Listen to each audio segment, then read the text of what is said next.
No, we were talking about Jalen, Duren, and Jaden Ivey quite a bit on this podcast, and they're extension eligible this summer. So I wanted to ask you, what do you think the risk would be not extending either of them this summer? That's a really good question. Um, I think with the risk of, I think the risk you run into is that guys may kind of feel some kind of way about not getting their extension. That just might really just be it. I mean, in Ivy's case, I would understand it. I mean, he's coming off of the break. So it's like, okay, do you want to go ahead and give him what, 23, 25 mil, something like that? Could be wrong, could be a little bit low in the numbers with the way the salary cap is going up.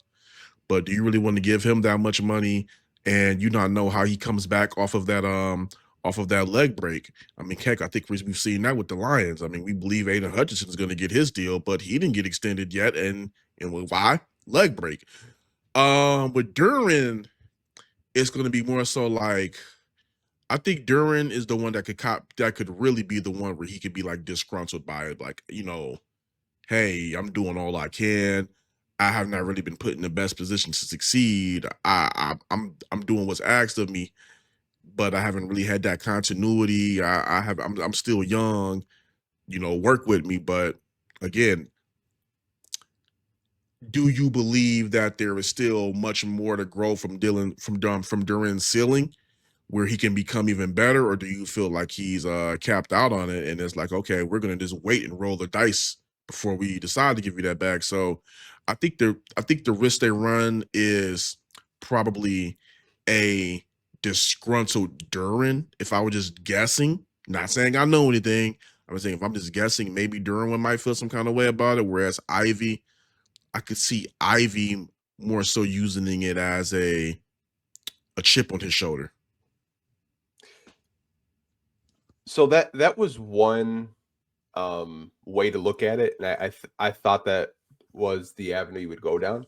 So when I was thinking of this question, I thought of it more of a production standpoint.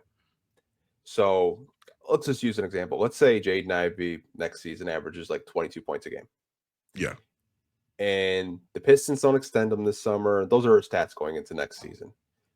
What if a team like Utah or Brooklyn says, "Shit, we'll give Jaden Ivey 40 million right now"? That's the way I've looked at it. Yeah. Because Pistons would have the opportunity to match. Well, let's say they don't want to match 40 million because they couldn't afford it.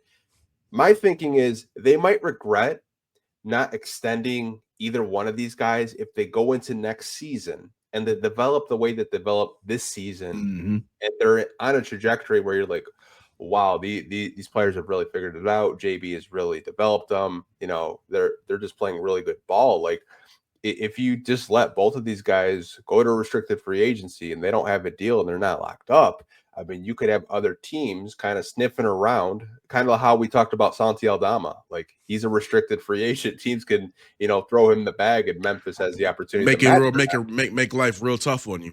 Yeah, like I think I would offer something to both of these guys, and if they take it, cool. If they don't, we can kind of revisit those conversations next season. But I think if you don't even give them an offer or even have the conversation of extension, I think it could have negative impacts. The way you kind of outlined it in terms of like, wow, they're not going to extend me. I think that's one way to look at it. The way I looked at it was just like from a production standpoint, if they really get better and develop of like this good NBA players, then you're going to have other teams that You might price yourself out. yeah, like who's to say Utah doesn't want a Jaden Ivey? I mean, they don't really have a lead. Like they have Keontae George and Colin Sexton, but they don't really have like a lead guy. Like Utah's going to have a lot of cap space going into next year. Like they could definitely throw Jaden Ivey the bag if they wanted to. Out of the two, though, that if I had to like pick, like like, hey, we're gonna give one of these guys an extension, I believe that Duran would have to be the one that I would really lean toward right now. Here's why: it's just off of, you don't really know how Ivy's going to look off the break. You just don't. So do you want to commit to him with an extension right now, or do you just want to roll the dice and go into the wait and see? Whereas with Duren, like I said, I believe that Duren is going to develop into a really good NBA center. I believe that he's going to clean up those aspects of his game as a low post defender and as a rim protector. He just needs more time, and I believe that, and I also believe that JB Bickerstaff can pull that out of him. So that's a guy that I will be willing to give his extension and work with him. But with Ivey, it's not that I wouldn't want to pay Ivey. It's just that, okay, do you want to lock into him long term right now? And he starts the season, or he's going through the season, finishes the year, and he doesn't really look like he's the same player. Or I'm not gonna say he he breaks his leg again, but like there's some lingering effects from the injury. So I would be more waiting to see with Ivey, but with Duren, depending on what they do in the trade market, I mean, I would definitely consider giving him the bag right now. I mean, he's proven to be a solid center for them, and a player that still has, to me, that has raw upside, and I wouldn't have any reservations. I think that would be the smart way to go about it, but I mean, if you I don't think you can go into next season not giving with both of them not having an extension. Maybe one. Yeah, I mean the core guys that you drafted that are really important pieces of the team. I mean, you could argue that Jalen Duren is maybe a little bit more a priority just in terms of that's Cade's favorite target, like the chemistry that those two have. That's his favorite lob threat. He did develop quite a bit after. I know he said he was playing soft, and I don't know whether it was mental or something off the court he was going through. We may never know, but he did develop quite a bit. I thought he had a pretty decent NBA playoffs. He developed a lot during the playoffs. I thought of just kind of, falling into that second option because he didn't have a Jaden Ivey out there. Yeah. He didn't have Isaiah Stewart to lean on. I mean, he really had to play long, heavy minutes. And I thought I saw a lot from him. I had a lot of questions going into the playoffs with him, but I think he answered a lot of those. Maybe you throw him like 25 million a year, Corey. I don't know, just to see if you can get something going. Yeah. And also too, if Duren just gets like two post moves that he can go to offensively, he will be an entire problem. That is one thing that I would just like to see him just get a couple of back to the basket moves. Those are two things that, two back to the basket moves I think that he's missing, that he can just go to off memory. Once he gets that, that's going to also make him even valuable. And the thing is, I really do think that he can get that. And again, this is nothing to say against Ivey ceiling. If Ivey had not, broken his leg, I would have Ivey as the priority, just to be quite honest. But the injury is the thing that gives me, I have to wait and see. I mean, that's fair. I mean, me personally, I would probably give both of these guys extensions this summer, but it'd probably be on the low side, like just to like test the waters, just to see.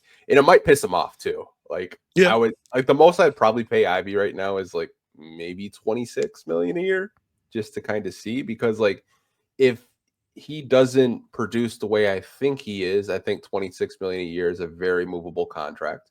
If he plays really well, that contract looks like a bargain going into for years to come. Yeah. Yeah, I mean, it's a sucky situation for them, because it's like Ivey I felt like he was really starting to come into his own as a player when they were at that mark, and then just that January 1st, he just, no fault of his own, God barrels into his legs and cuts off the production we expected to see out of him as a player. So yeah, that's my only reservation. Just the injury. Just wait and see. I'm no reservation about him as a player or how he's going to work back into getting into shape, because I mean, say what you want, the times I've talked to him in the locker room and just on the side, he's an intense basketball player. He's soft spoken, but Ivey is intense, and he cares about ball, and he cares about how he's perceived as a player. So I mean, I believe he's going to work himself back into being, pretty damn good. But again, just wait and see. Yeah, I never kind of question his basketball commitment because he feels like he's one of those guys that's just in the gym like crazy.